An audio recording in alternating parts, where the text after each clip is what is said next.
Amis de la revue de presse, bonjour. Démarrage officiel de la campagne électorale en vue de la présidentielle du 12 avril 2026.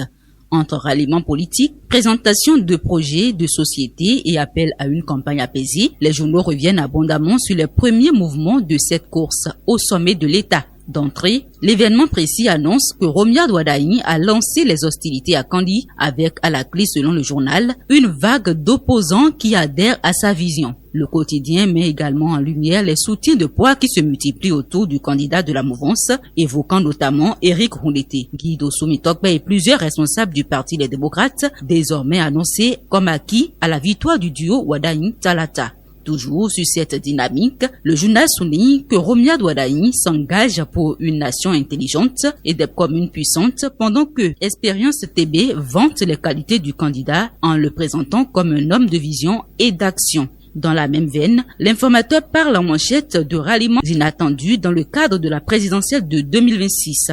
Le journal affirme que la liste des responsables politiques rejoignant le candidat de la mouvance continue de s'allonger, avec notamment l'annonce du soutien du premier vice-président des démocrates. Pour le quotidien, ces repositionnements politiques, bien que pressentis par certains observateurs, soulèvent de nombreuses interrogations sur les logiques partisanes et les calculs politiques au Bénin. Cette reconfiguration du paysage politique ne laisse pas la presse indifférente.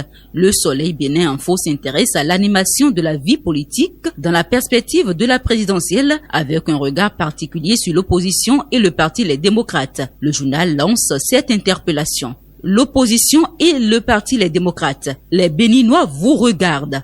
Dans le même registre, Nassiara Info informe que le parti Les Démocrates a suspendu 22 responsables pour avoir affiché leur soutien à Romiad Wadaini. Une décision qui traduit, selon plusieurs observateurs, les tensions internes et les lignes de fracture qui traversent actuellement l'opposition à quelques jours du scrutin. Au-delà des jeux d'alliance, plusieurs journaux se sont aussi intéressés au contenu du projet porté par le candidat de la continuité. Le Soleil Bénin Info revient ainsi sur la présentation du programme de société Plus loin ensemble en titrant le plan de Wadaini pour booster l'économie numérique.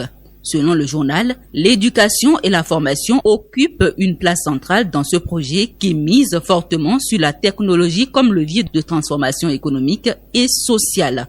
Le quotidien indique que le candidat entend faire du numérique un moteur de développement aussi bien pour l'emploi que pour la modernisation des services publics et de la gouvernance locale. Sur le même sujet, Fraternité et l'Indépendant relaient les messages des deux duos en lice, à savoir Wadaini-Talata et Runkwe Rungwanu, sur le thème éducation, formation et emploi, des thématiques majeures qui devraient occuper une place importante dans les jours à venir durant cette campagne. Pendant ce temps, la Commission électorale nationale autonome Sénat a officiellement donné le top de la campagne électorale. Le Soleil Bénin Info et le Matinal confirment que la Sénat a effectivement ouvert la campagne ce vendredi 27 mars 2026. À cette occasion, son président Saka Lafia a lancé un appel au respect, à la cohésion nationale et au patriotisme. Une exhortation relayée notamment par Bénin Intelligent qui rappelle qu'à la veille de cette phase cruciale du processus électoral, le président de la Sénat a insisté sur la nécessité d'une compétition apaisée, centrée sur les idées et sur l'intérêt supérieur de la nation. Dans ce même contexte institutionnel, Libération informe que la Cour constitutionnelle renforce le contrôle du scrutin présidentiel du 12 avril, signe d'une volonté affichée d'encadrer plus rigoureusement le processus électoral. Changement de registre à présent sur le front judiciaire. Libération annonce que Victor Dassia Dossou a été reconduit pour 5 ans à la tête de la Cour suprême. Une information également reprise par La Cloche qui précise que le haut magistrat reconduit en Conseil des ministres le 4 mars dernier a officiellement prêté serment le mercredi 25 mars au Palais de la Marina devant le président de la République, Patrice Talon.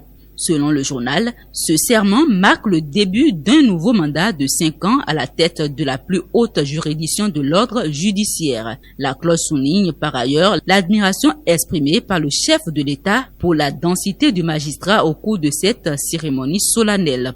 Toujours dans le registre institutionnel, l'informateur rapporte une visite de courtoisie républicaine du président de la HAC au président de l'Assemblée nationale.